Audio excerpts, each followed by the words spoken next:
오늘께서 우리가 하신 말씀은 요한복음 20장 11절로 18절까지 있는 말씀입니다. 부활의 능력을 체험한 성도, 부활의 능력을 체험한 성도라고 하는 제목으로 하나님 말씀 드리기를 원합니다. 우리는 하나님 앞에서 자신의 동기부터 시작해 모든 것이 다 완벽해야만 하나님의 은혜를 받을 수 있다, 이렇게 생각합니다. 근데 실제로 전혀 엉뚱한 동기로 주님 앞에 나왔다가 은혜 받는 사람들이 많이 있다는 사실을 아십니까? 그런 대표적인 인물이 바로 구레네 시몬이라고 하는 사람입니다. 이 사람은 예수님이 십자가 지신 것을 구경하러 왔다 졸지에 은혜 받은 사람입니다. 마가복음 15장 21절 말씀 우리 합독합니다. 시작. 마침 알렉산더와 루포의 아버지인 구레네 사람 시몬이 시골로부터 와서 지나가는데 그들이 그를 억지로 같이 가게 하여 예수의 십자가를 지우고. 아멘. 여러분, 구레네 시몬은 자발적으로 예수님의 십자가를 진 것이 아니었다는 것이지요. 억지로 십자가를 진 사람이고, 어떤 의미에서는 아프리카 북부 리비아에 있는 시골 구레네 마을에서 도시인 예루살렘에 올라왔다가 언덕길에 엉겹길에 십자가를 진 사람이라는 것입니다. 그런데 그것이 계기가 되어서 구레네 시몬은 예수를 믿게 되었고, 예수를 알게 되었고, 자신뿐만 아니라 자기 아내까지도 예수 앞에 돌아오게 되었다는 것입니다. 게다가 그의 아들 루포는 이 초대 예루살렘 교회 하나님 앞에 쓰임받은 영향력 있는 사람이었고 능력의 종이었다는 것입니다. 로마서 16장 13절 말씀 읽겠습니다. 시작. 주 안에서 택하심을 입은 루포와 그의 어머니에게 문안하라. 그의 어머니는 곧 내 어머니니라. 아멘. 여러분, 로마서 16장에서 바울 사도는 자기 동역자들의 이름을 쭉 열고 합니다. 그런데 마지막에 루포와 그의 어머니 이야기를 하고 있어요. 근데 바울 사도는 그 어머니가 바로 내 어머니다 라고 말할 정도로 대단히 신실한 여종이었다는 것입니다. 여러분, 그 어머니가 누구입니까? 그 바로 구레네 시몬의 아내였다는 것입니다.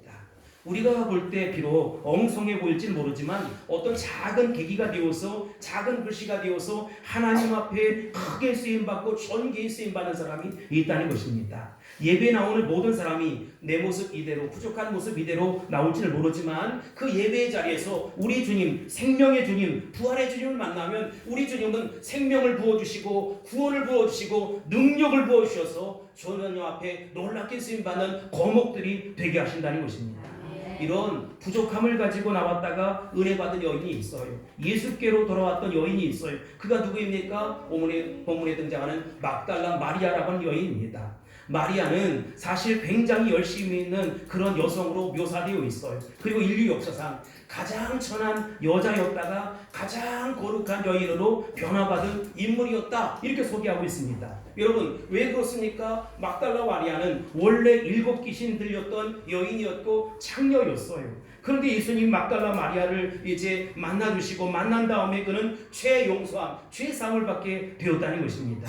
그래서 예수님께서 7 귀신을 다 쫓아내시고 그 여인을 치료해 주셨어요. 이것만 해도 감사한데 막달라 마리아에게 엄청난 은혜가 찾아왔다는 것이지요. 그게 뭡니까? 구원의 주님이었고 생명의 주님이 그 안에 오셨고 사명을 그에게 허락해 주셨다는 것입니다. 근데 오늘 본문 말씀 1절 말씀 20장 1절 말씀에 보면 예수님의 부활을 처음 목격한 사람도 바로 막달라 마리였다, 이렇게 소개하고 있어요. 1절 2절입니다. 시작. 안식구 첫날 일찍이 아직 어두울 때에 막달라 마리아가 무덤에 와서 돌이 무덤에서 옮겨진 것을 보고 시몬 베드로와 예수께서 사랑하시던 그 다른 제자에게 달려가서 말하되 사람들이 주님을 무덤에서 가져다가 어디 두었는지 우리가 알지 못하겠다 하니. 아멘. 여러분, 본문 1절 말씀에서 안식구 첫날 일찍이 아직 어두울 때라고 기록하고 있습니다.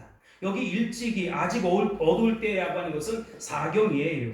유대인은 밤을 4시로 나눕니다. 그래서 초저녁, 중간저녁, 아주 깊은 밤, 새벽 이렇게 나누는데 이 부분에 따라서 군인들이 보초를 서요. 사교대를 합니다. 보통 로마 군인들은 4명이 한 주가 되어서 사교대를 했어요. 그러니까 사경은 새벽이니까 군인들이 교대하는 시간이었다는 것입니다. 우리 시간으로 환산하면 오전 3시에서 6시 정도 사이였을 거예요.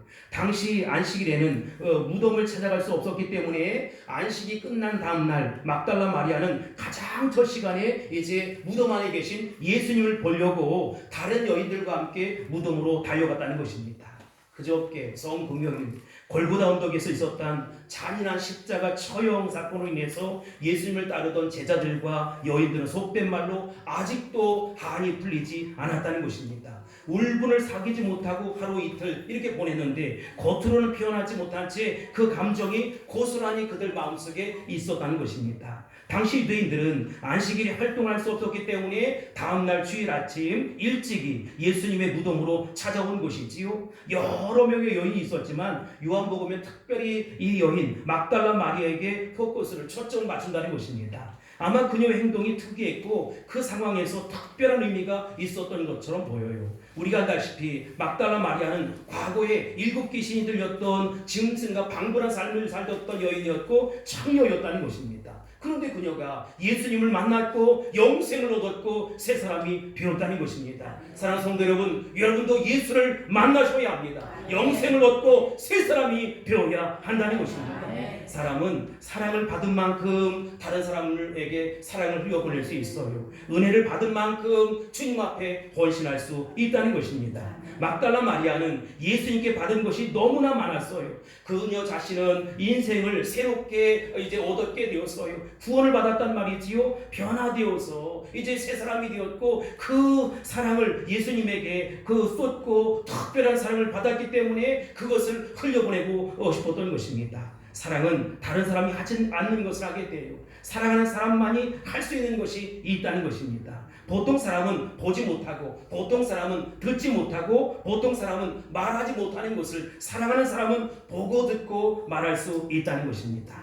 막달라 마리아가 가장 먼저 예수의 무덤에 도착해 무덤을 지키던 그 로마 군인들을 찾았는데 없었어요. 무덤 입구를 막았던 육중한 돌문도 치워져 있었다는 것입니다. 그리고 무덤을 보니까 무덤은 텅 비어 있었다는 것이지요. 그녀는 본능적으로 혹시 누가 예수님의 시신을 가져갔나 훔쳐갔나 그렇게 생각했다는 것입니다.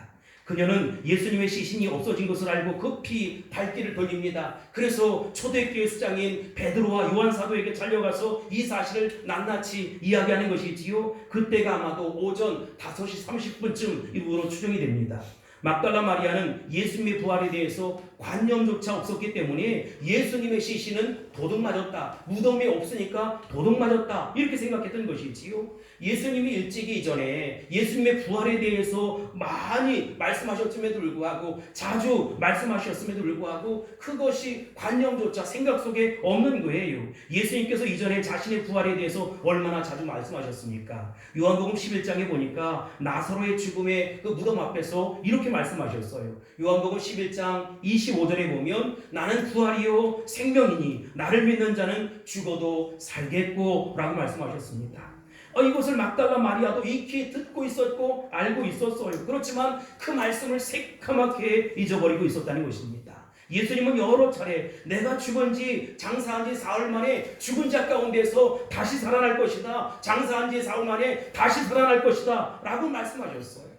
그런데도 막달라 마리아와 제자들은 예수님의 시신을 찾으러 간 것이지요. 이것이 바로 오늘 우리의 문제점이라는 것입니다. 우린 매주 하나님 앞에 나와 예배합니다. 신령과 진정으로 예배합니다. 시와 찬미와 신령한 노래로 예배합니다. 그런데 여러분, 지금 그 예배하는 대상이 누구냐라고 하는 것이지요. 지금도 살아계셔서 역사하시는 사망 권세를 깨뜨리시고 죽음을 이기신 부활의 주님을 만나러 오니까, 아니면 2000년 전 골고다 언덕에서 십자가에 처참하게 무참하게 돌아가신 예수님을 만나러 오느냐라고 하는 것입니다.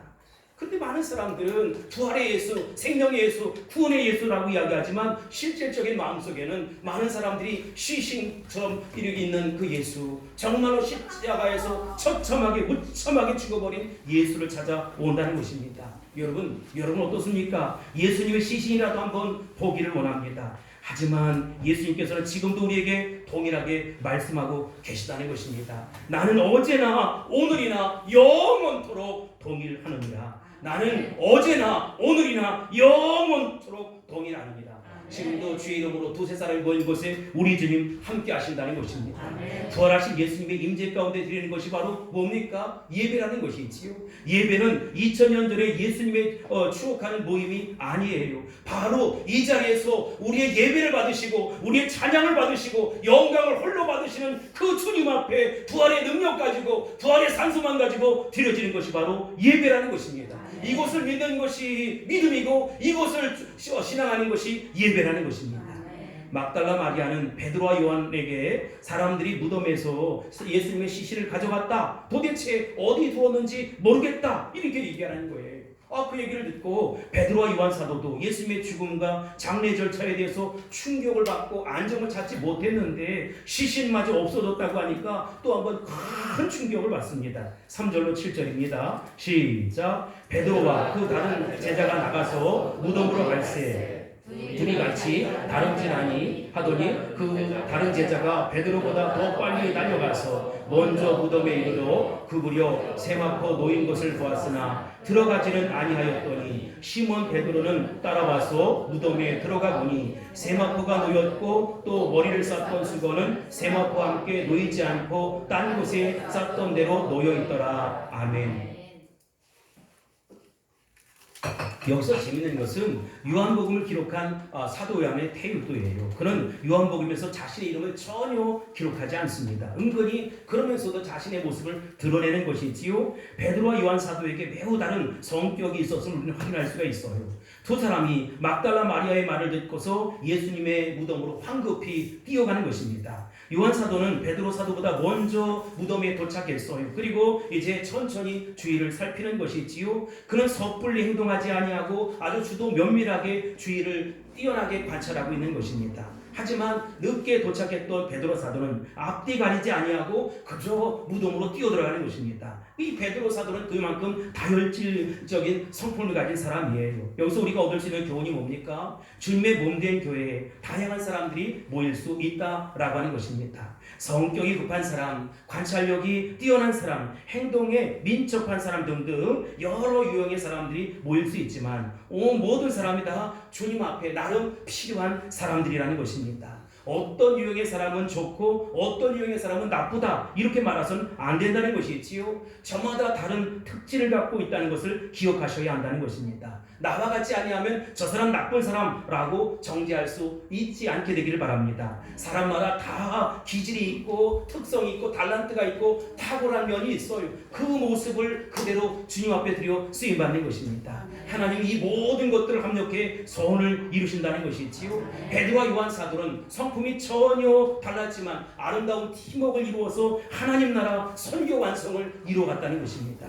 요한 사도는 분석적으로 합리적으로 성품이 그랬어요. 그래서 무덤 안의 상황을 지금 잘 설명하고 있습니다. 첫 번째 어떻게 설명하고 있느냐? 예수님의 시신을 감쌌던 세마포가 놓여 있다 이렇게 묘사하고 있어요. 어떻게 시신을 얻고 세마포만 놓여 있을까요? 시신이 스스로 세마포를 벗었던지 아니면 누가 그 세마포를 벗겨놓았겠지. 둘 중에 하나 아니겠습니까? 근데 세마포가 놓여있다는 것은 마치 누에가 고치를 빠져나오듯 예수님이 세마포에서 빠져나왔다라고 설명할 길이 밖에 없어요. 두 번째, 머리를 감쌌던 수건은 세마포와 함께 놓이지 않고 딴 곳에 겨여 있었다는 것입니다. 여기서 우리가 확신할 수 있는 것은 시신이 스스로 세마포와 수건을 벗을 수 없다는 점에서 우리가 한 번쯤 기억해야 돼요. 만약 시신이 스스로 벗었다면 세마포와 수건이 헝클어져 있든지 한 곳에 모여 있든지 할 것 아닙니까? 하지만 세마포와 수건이 따로 놓여 있다는 것은 시신이 그 모습 그대로 빠져나갔다는 것밖에 달리 설명할 방법이 없다는 것입니다. 부활을 믿지 못하는 제자들과 여인들의 모습을 보겠습니다. 8절로 9절입니다. 시작. 그때야 무덤에 먼저 갔던 그 다른 제자도 들어가 보고 믿더라. 그들은 성경에 그가 죽은 자 가운데에서 다시 살아야 하리라 하신 말씀을 아직 알지 못하더라. 아멘. 제자들이 평소 예수님이 하신 말씀, 부활에 대해 믿었다면 모든 것들은 다 쉽게 이해될 수 있었을 거예요. 하지만 그들은 부활을 믿지 않아 매우 혼란스럽고 당황했다는 것입니다. 이처럼 성도들이 부활의 능력을 믿지 못하면 항상 과거에 매여 산다는 것입니다. 믿는다고 하지만 우리 주님을 만왕의 왕이시고 만주의 주라고 믿는다고 하지만 사건, 형편, 요소가 있을 때마다 날마다 낙심하고 날마다 후회하고 날마다 두려워하고 날마다 도피하고 날마다 연약한 가운데 한숨을 푹푹 쉬고 살아가고 가슴앓이하고 살아간다는 것입니다. 여러분 왜 그렇습니까? 부활 이전에 주님을 알기 때문이라는 것이지요. 피포의 주님을 알기 때문이라는 것입니다. 근데 누가복음 24장 15절로 16절에 보면 부활 이후, F도죠. 부활 이후에도 부활의 주님을 모르고 엠마오로 가던 두 제자가 있었어요. 여리고 옆에 엠마오 말이지요. 자, 24장 15절로 16절입니다. 시작. 그들이 서로 이야기하며 문의할 때에 예수께서 가까이 이르러 그들과 동행하시나 그들의 눈이 가리워져 그인 줄 알아보지 못하거늘. 아멘. 부활의 능력을 체험하지 못한 사람, 그저 과거에 매여 있는 사람은 낙심 때문에 예수님이 계시더라도 보지 못한다는 것입니다. 새로운 길이 열려도 보지 못하고 새로운 희망이 생겨도 보지 못하는 것이지요. 얼마나 많은 사람이 와서 예수님의 부활을 증거했습니까? 그런데 예수님을 10년, 20년, 30년 믿는데도 부활의 주님을 마음 가운데 모시지 못하면 어떤 일이 벌어지는 것입니까? 진정 예수님이 살아계신지, 진정 예수님이 부활하셨는지 확신하지 못하고 그저 낙심하고 실망하고 한숨 짓고 가슴앓이하고 사는 인생이 될 수밖에 없다는 것입니다. 근데 예수님께서 믿는 마음을 주시면 어떻게 되느냐? 하나님 언약의 말씀이 믿어지는 거예요. 예수님이 보이기 시작하는 거예요. 우리 마음밭에 믿음이 들어가서 쑥쑥 자라가서 30배, 60배, 100배의 결실을 맺게 된다는 것입니다. 마음바탕에 묵은 땅은 다 기용되는 것이고 옥토의 밭이 되어서 부활의 주님을 맞이하고 부활의 주님을 영접하는 것입니다. 부활을 믿는 자만이 비로소 하나님 말씀을 믿을 수 있는 것이고 그 하나님 말씀을 믿음으로 말미암아서 세상을 변혁시키고 변화시키는 능력의 종, 능력의 성도가 될 수 있다는 것입니다. 그러므로 부활의 주님은 체험과 동시에 말씀으로 재확이 될 수 있어야 된다는 것이지요. 복음은 1인칭입니다. 무슨 얘기가 되느냐? 이 복음은 국가를 구원해낼 수도 있고 복음은 2인칭으로 우리 가정을 구원해낼 수도 있지만 아니 그 복음은 부활이요 능력이 되어서 1인칭인 나를 구원해낼 수 있다는 것입니다.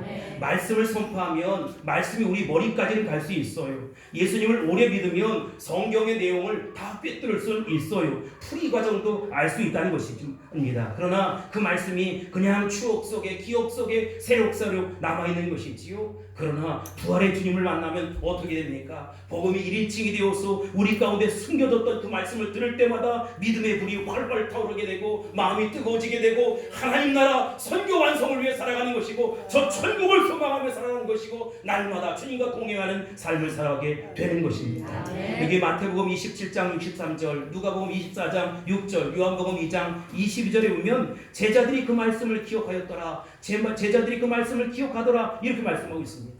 창세기 1장 1절에 보면 태초에 하나님이 뭘 창조했습니까? 천지를 창조하시니라. 이 말씀을 믿는 순간 성경의 모든 세계가 파노라마처럼 쭉 열리게 되는 것이지요. 하나님은 천지 만물과 인간을 창조하셨는데 다른 것을 못할 리가 뭐가 있겠습니까? 죽은 자를 살리시고 없던 것을 있게 하시는 분이 우리 주님이라는 것이지요. 여러분의 삶 속에 문제가 있습니까? 여러분의 삶 속에 연약함이 있습니까? 여러분의 삶 속에 얽히고 섞인 그런 일들이 있습니까? 여러분 죽은 자를 살리시는 하나님은 내 문제를 해결해 주실 것입니다. 죽어가는 사람도 살려주실 것입니다. 도저히 안 돼, 있을 수가 없어. 아니요, 주님이 하시면 됩니다. 말씀의 능력으로 말씀의 권세로 이루신다는 것입니다.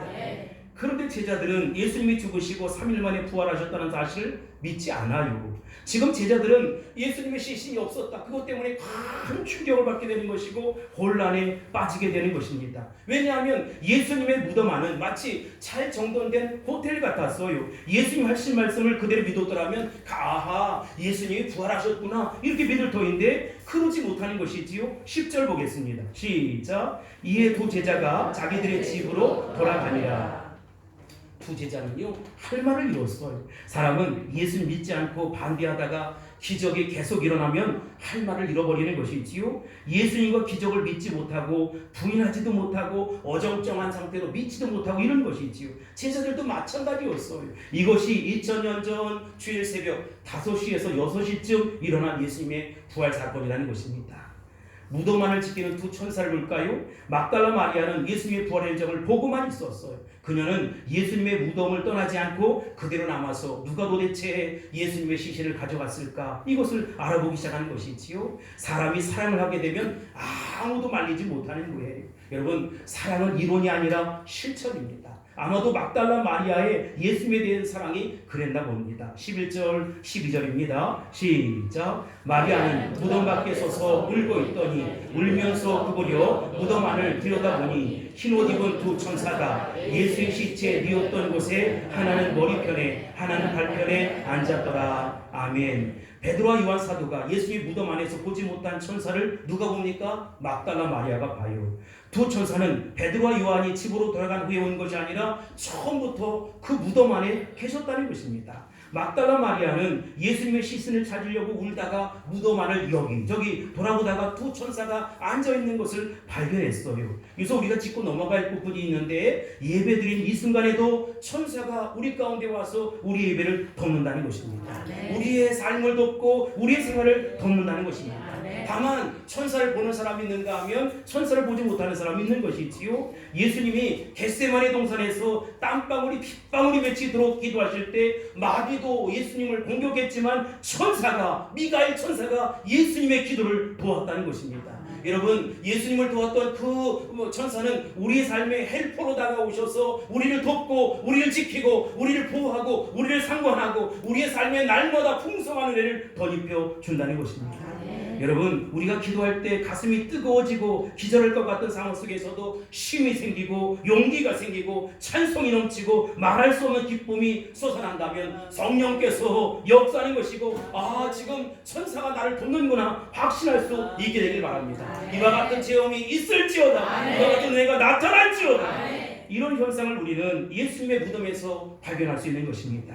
우리 자신이 보지 못하고 없다고 큰소리치면 안 돼요. 다만 보지 못했을 뿐이지 없는 것이 아니라는 것이지요. 자기중심적이고 이 교만한 현대인들의 지성에 여러분, 예수님은 천불을 끼얹는 것이지요. 여기 13절 14절 보십시다. 시작. 천사들이 이르되 여자여 어찌하여 우느냐 이르되 사람들이 내 주님을 옮겨다가 어디 두었는지 내가 알지 못함이니이다. 이 말을 하고 뒤로 돌이켜 예수께서 서 계신 것을 보았으나 예수이신 줄은 알지 못하더라. 아멘. 막달라 마리아는 천사를 보지만 예수님의 부활을 아직도 믿지 못하고 있어요. 근데 놀라운 것은 14절 말씀입니다. 울고 있던 막달라 마리아가 천사들에게 사람들이 예수님의 시신을 도대체 어디에 두었는지 내가 알지 못하겠습니다 하고 뒤를 돌아보는 순간 짜자잔, 부활하신 예수님이 거기 서 계셨다는 것입니다. 막달라 마리아도 처음에는 예수님을 보지 못했어요. 그러나 그녀가 울고 있을 때 예수님은 함께 하셨다는 것입니다. 우리가 고통받고 있을 때, 우리가 신음하고 있을 때, 우리가 괴로워하고 있을 때, 우리가 연약함 속에 있을 때, 우리가 질병으로 아픔을 당하고 있을 때, 절망하고 있을 때 언제나 임마누엘 주님은 나와 함께 하신다는 것입니다. 이것을 확신할 수 있게 되길 바랍니다. 이것을 믿고 돌아갈 수 있게 되길 바랍니다. 다만 우리는 주님을 믿지 못할 뿐이에요. 주님을 보지 못할 뿐이에요. 자기 슬픔이 크면, 자기 고통이 크면 아무것도 보이지 않는 것이지요. 자기 생각이 많으면 아무것도 보이지 않는 것입니다. 마찬가지로 막달라 마리아는 예수님의 시신을 잃어버렸다는 그 충격 때문에 아무것도 보질 못했어요. 15절입니다. 시작. 예수께서 이르시되 여자여 어찌하여 울며 누구를 찾느냐 하시니 마리아는 그가 동산지기인 줄 알고 이르되 주여 당신이 옮겼거든 어디 두었는지 내게 이르소서. 그리하면 내가 가져가리이다. 아멘. 여러분, 예수님 말씀하셔도 마리아는 부활하신 예수님인지 알지 못했어요. 그저 동산주기인지만 알았다는 것이지요. 그리도 사랑했고 그리도 그리워했고 그리워도 가슴 아파했는데 부활하신 예수님을 알아보지 못했다. 이것이 영적인 벽이요 영적인 한계라는 것입니다.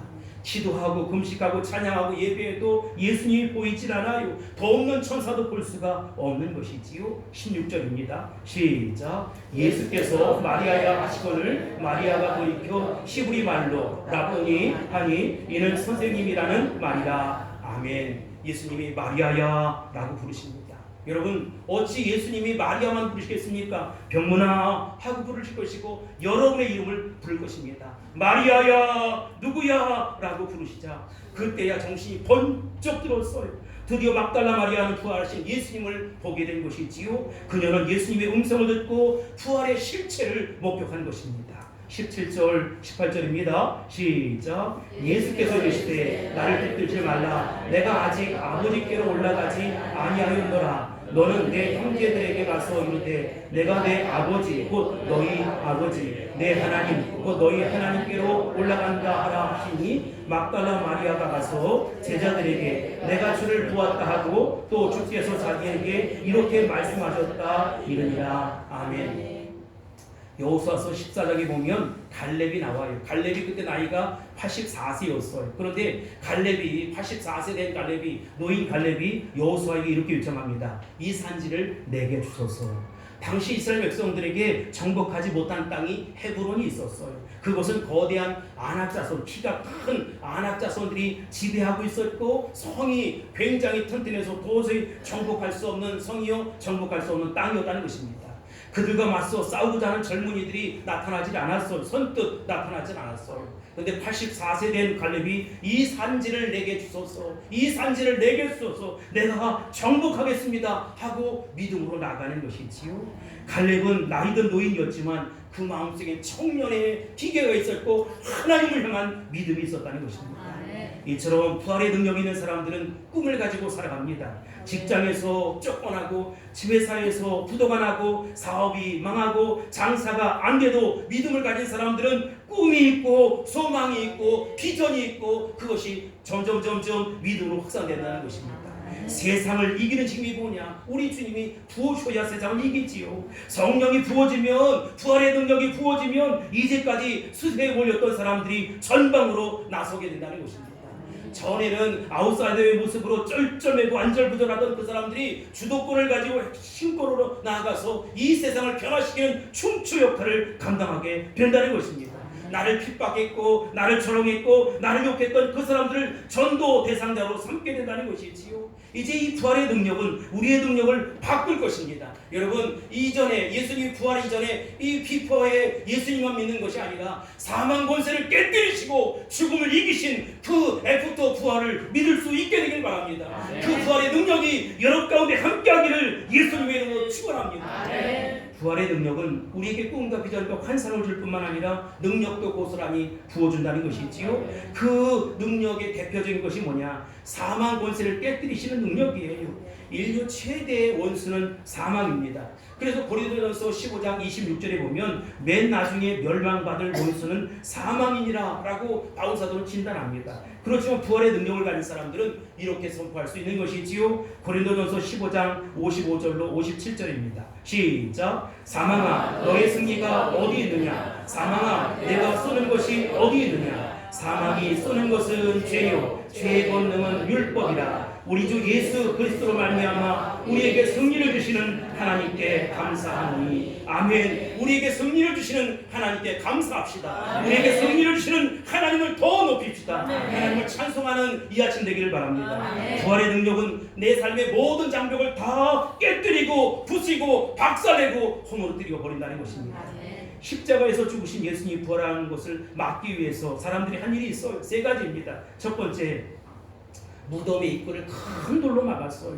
돌로 막아 놓으면 예수님이 못 빠져나갈 것이다 생각했을 것이고, 부활했더라도 그 안에 갇혀서 결국은 죽을 것이다 이런 생각을 하는 것입니다. 그 다음에 로마 황제의 이름으로 인봉을 했어요. 인봉을 했다는 것은 도장을 찍었다는 것인데 그 인봉을 떼면 불법해서 사형에 처한다 이런 의미이지요. 세 번째로 그것도 모자라서 로마 군병들로 하여금 무덤 주의를 지키게 했다는 것입니다.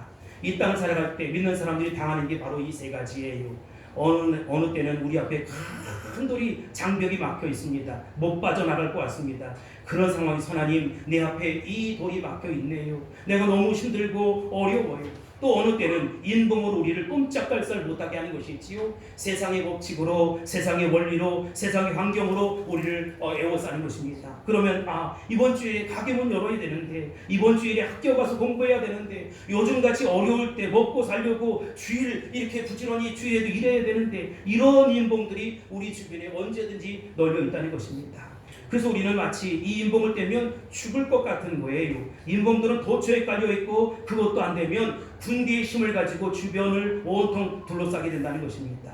그런데 우리 삶의 부활의 능력이 임하면 어떤 일이 벌어지느냐? 돌을 굴려버리는 것이지요. 인봉 같은 것들이 다 깨져나가는 것이고 꼼짝달싹 못하게 만드는 것입니다.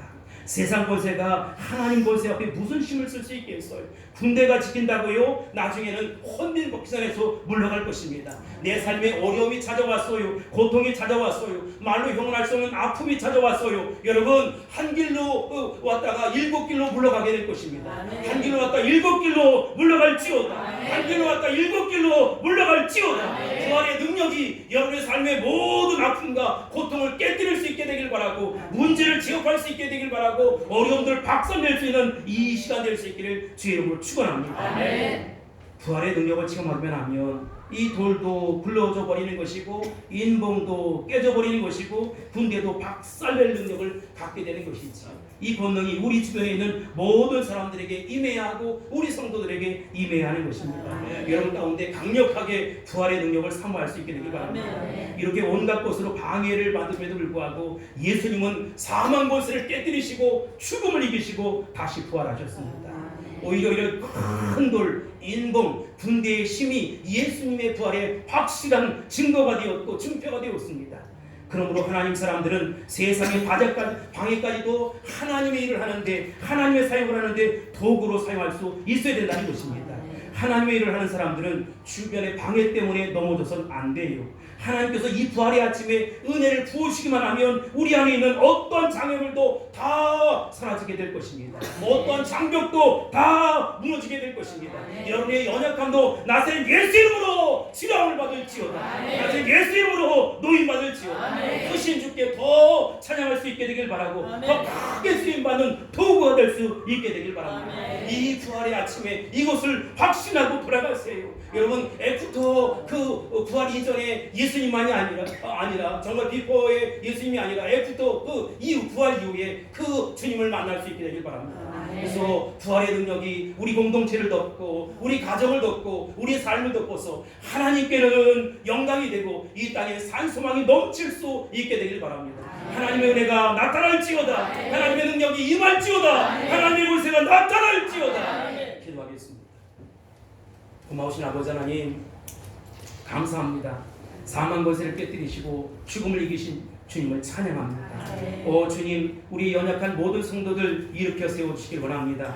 이제는 믿음이 일어설 수 있게 하시고 믿음이 회복될 수 있게 도와주시며 삶에 얽히고 설킨 문제가 술술 풀리듯 나사렛 예수 이름으로 해결될지어다. 아버지, 육신의 질곡 가운데 있는 연약한 자들 나사렛 예수 이름으로 고침받을지어다. 여호와의 약팔 광선이 임할지어다. 성령의 토치, 말씀의 토치, 보혈의 토치, 오 주님 함께 하옵소서. 예수님의 이름으로 하들이 기도하옵나이다. 아멘.